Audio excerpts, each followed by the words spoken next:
If there's one group of Australians that politicians claim to care about most, it's ordinary Australians. We want ordinary Australians to play their part in buying Australia back. For far too long, ordinary Australians have been kept out of any debate by the major parties. Millions of ordinary Australians are the price that he's willing to pay to keep his job. But who or what exactly is an ordinary Australian?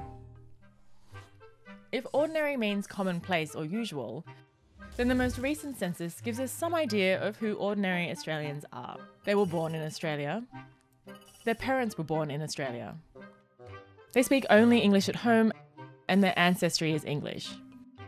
They're Christian, they're married, and they live with their partner and kids.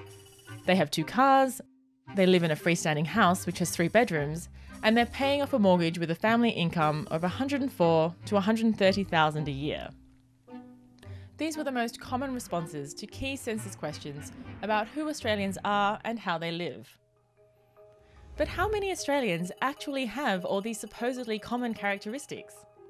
Of the 23,400,000 or so Australians counted in the census, about 3 in 4 speak only English at home. So let's remove a quarter of people. Of the remainder, about 80% were also born in Australia. So let's exclude the 20% who weren't. Now remove those who don't have Australian-born parents, those who don't follow the most common religion, and who don't have the most common ancestry, as well as anyone who isn't married with 2 kids, and we're left with about 228,000 ordinary Australians, or about 1% of the population. If you remove those without the freestanding 3-bedroom house and the mortgage, 2 cars and the ordinary income, suddenly the number of ordinary Australians shrinks to just 5,782. That's just 0.02% of the population.